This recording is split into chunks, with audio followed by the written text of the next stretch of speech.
Everyone has that one friend who doesn't know how to be non-toxic. Yeah, maybe once in a while they'll make you laugh, but it's always at the expense of others.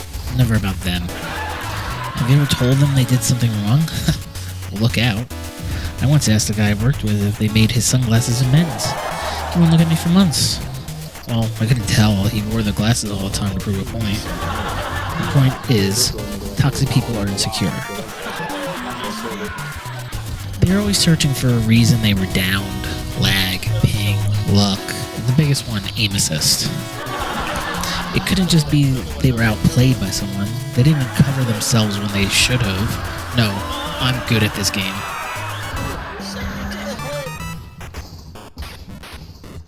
Oh Lord, please make me be filthy rich.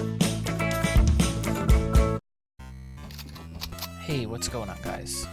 Today I'm going to talk about aim assist and why I think it's still needed in not only public matches, but any competitive format of Fortnite. I'm going to start off talking about what the different types of aim assist are. There's two main types, and then like subcategories. But there's there's some minor differences between them, and I'll go over that. And then I'm going to go on to why I think it's still needed and kind of compare it to a mouse aim. I myself, right now I'm using the linear setting, so I don't have the snap-on mechanic, which I'll show in a minute when I go over the other aim assist. So basically, with this form of aim assist, you have the ADS and you move like that, non-ADS moves like that. So if you see me, once I hit that target, it'll do a little stutter. It's more obvious here though. See how it slows down? So a lot of people think that like it'll actually drag your crosshair. They're moving, so I'm gonna kill this guy. So watch. It doesn't move my crosshair for me at all.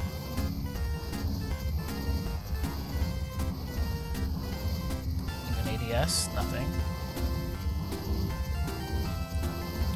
As for all weapons, nothing. Yes. Right. Take that one. You actually do get aim assist with snipers and in linear aim assist, but not on Legacy. So what it does is allows you to track a little better.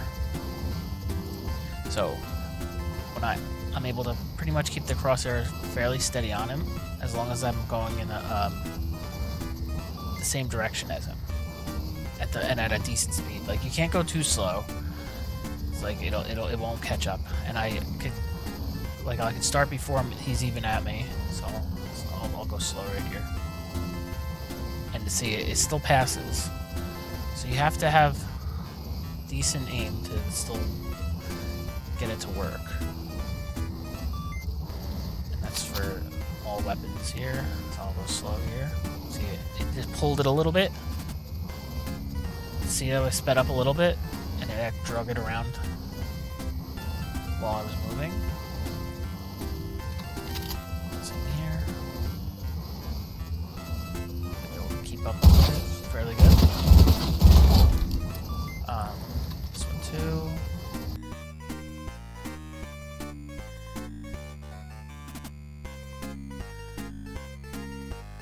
So that's what aim assist does with linear. It makes it a lot easier to do quick, close tracking, even when you're not aiming down sight, like right now. What some people think it does do is gives you better bloom, but there's a Gronky video where he talks about a guy that tried it out, and he even goes over recoil. And how recoil doesn't really get affected that much. Well, it does get affected, but not as much as you may think. I'll give a quick example here with recoil, so you can see I'm holding it there, just hit a couple shots with it. That's on controller. This is with mouse. You can see it's going up further with a mouse and keyboard. People looked at the stats in the files, stuff, and it shows that you have about a 50% increase on recoil on mouse and keyboard. And even though that it sounds like a lot, it doesn't result in much until you get real far distances. And I'm going to talk about that more once I get into my opinion on why aim assist is needed. You can see, like, even from up here, you get the same sort of effect. It doesn't change. It doesn't bring you to the head any more than like anything else on the linear settings. You still have to aim for the head if you want to hit it. With all the guns. And then with mouse, it's the same thing. See, I don't use mouse that much. This is kind of going in pretty cold. I don't have a great mouse setup here, and I don't have a lot of room on my desk. It's like, usually use this. But I can still track fairly well for whatever, just picking it up. I'm fidgety, but basically that's it for that form of aim assist. Get rid of that now. Go to legacy aim assist. There are people that are definitely going to want to use legacy aim assist. See, non-ADS, it does slow down now, so it does have a little bit of tracking. When it used to not have any tracking, they updated that kind of quietly, because that's what they do now. But the two advantages with this one is aim assist has slowdown. You can see it does a good amount of slowdown, and you can still track like that. And you have the snap to mechanic, which is gone in the other aim assist. So I have a crosshair touching his head, and like you pull L2 or whatever it is on. It's gone on linear. A lot of people like linear because of the ability to change things like your look dampening time and stuff like that. You can turn off aim acceleration, so it won't speed up as you're trying to do like a flick shot. It'll stay steady. So this is with mouse. You can still quickly get to headshots. You just use first shot accuracy. It resets to the same spot every time, so that's the same for both things. So, and without the snap to, it's a little harder to get to it because of the aim assist too. So you can see how it slows down. So you have to,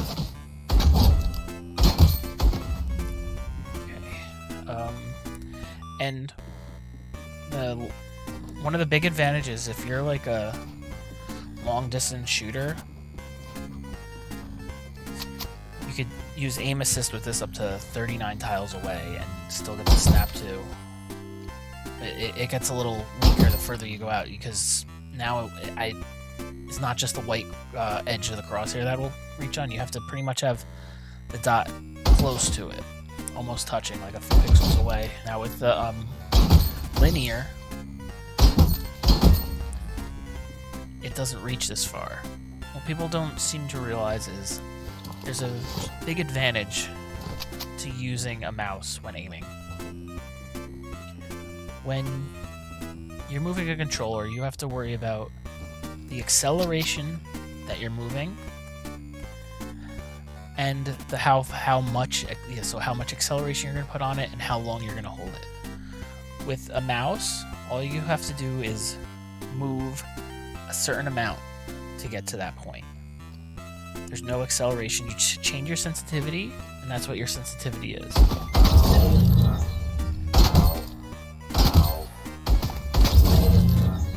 So if I'm gonna set up my mouse, so I'm gonna have a block right here, and I'm gonna move it to the right, and I want to bring it right back to the block. And every time it gets to roughly the same spot. So like if I'm doing a flick shot, like Like, I can't aim down sight because it's just not gonna work. So I have that slowdown to do it. You can see how slow it is. It doesn't look like a flick shot like you see a lot of the pros do on mouse and keyboard. This is me just first day on a mouse. I've done a few team rumbles just for fun. I can even do the block method, just to show how close we can get. There, that's perfect every time because I'm hitting the same exact distance. You can't do that on controller. Here's just an example. Slow down there on the scope. Doesn't work on the other one. So why is that an issue?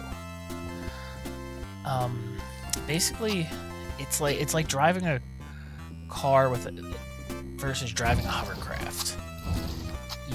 It's kind of slidey.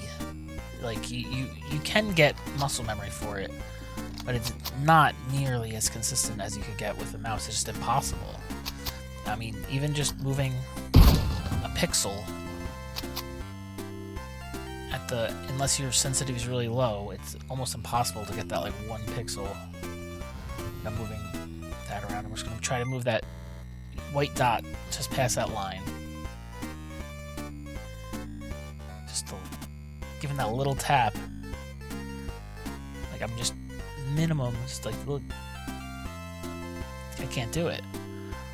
But the mouse, that's it. Do it over and over. You can, and I don't practice with the mouse. Spin around on his head like a circle. Do fairly well. Try to doing that. With the dead zone not right, you can't. Is it aimbot? I don't think so. If anything, since I'm using a mouse now, you can see just a little bit of practice. I'm able to track this guy fairly easily. It took me a lot longer to get used to that with the controller, especially on console. Console is terrible. So why it's important is controller has some disadvantages to begin with. That's just a given. Like, you don't have as many keys. It's difficult to bring out menus.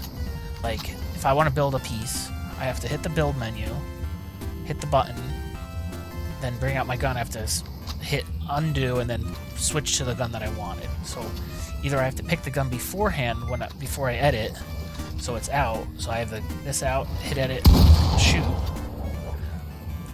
But if I had this gun or my pickaxe out, I'm going to edit, it's going to bring my pickaxe out, go to that gun, go to shotgun, and then shoot. You just can't compete with the way that they could do things. And same thing with the aim acceleration. Like, it's an accelerator, so you go slow, move it faster. I'm moving the joystick more until it's full. So it's literally an accelerator. It's like when you steer a car, the wheels move the exact amount you spin the steering wheel. But that's not the case with the controller. It's based on how far you're pushing it. So even at max, you're limited. You can't go faster than you have your settings set to. And even though it is an analog stick, we're still working with digital technology, so it's going in with ones and zeros. So there's a finite number of settings you can actually do, or speeds. So it might have 10 different input points. So like I can move the stick to roughly 10 different speeds. It might seem infinite, but it's still somewhat limited. But why it's needed is without it, there's not much you can do. I mean, you can still, you just can't get to the speed that a mouse and keyboard has. And there are instances like, I'll insert a clip here, put the sound on.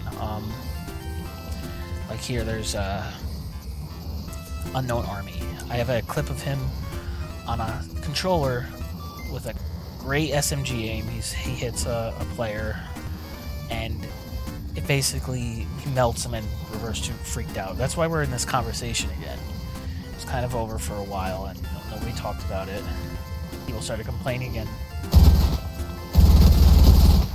can see the jumps that it takes here. So they complained about him,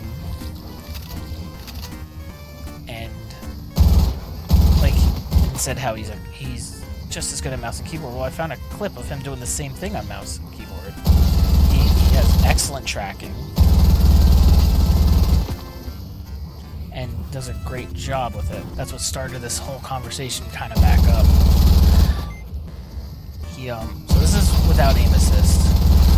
You see the jumpiness that happens, which is partially big part my fault, like if that's the raw input. But you also get used to the feeling of it, so I would be a little better if I practiced without it. It's hard to get the speed and the... This is not ADS. A lot easier ADSing without it. But if you... To have the speed without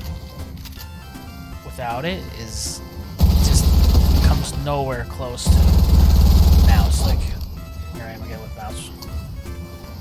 ADS.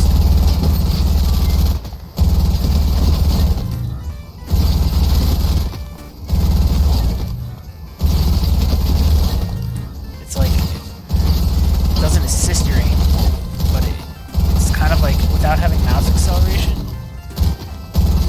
Basically like aim assist.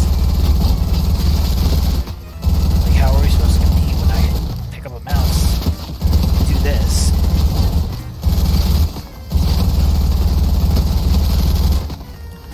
And you see the same thing with Unknown Army. He's using Legacy. It's fine. So it's needed. Especially with non-professional players, but even with professional players, if they're going to play professionally, just how it needs to be in some form. Maybe it's a little strong right now. I could understand that, but these clips aren't that common. It's really just once in a while you see it. So say what you want about it, but to call it aimbot is a little much, I'd say. It's not making you stop on them. It's slowing you down. You still have to track, but it just makes it a little easier to stay on. And that's about it.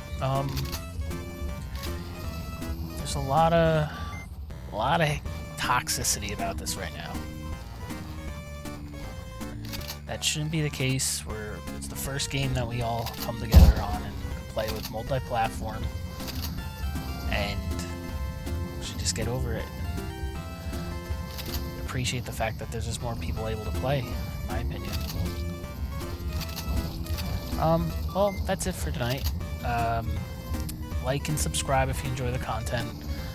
Leave some comments if you want me to talk about some other stuff. Always open to ideas. And hope to see you guys next time.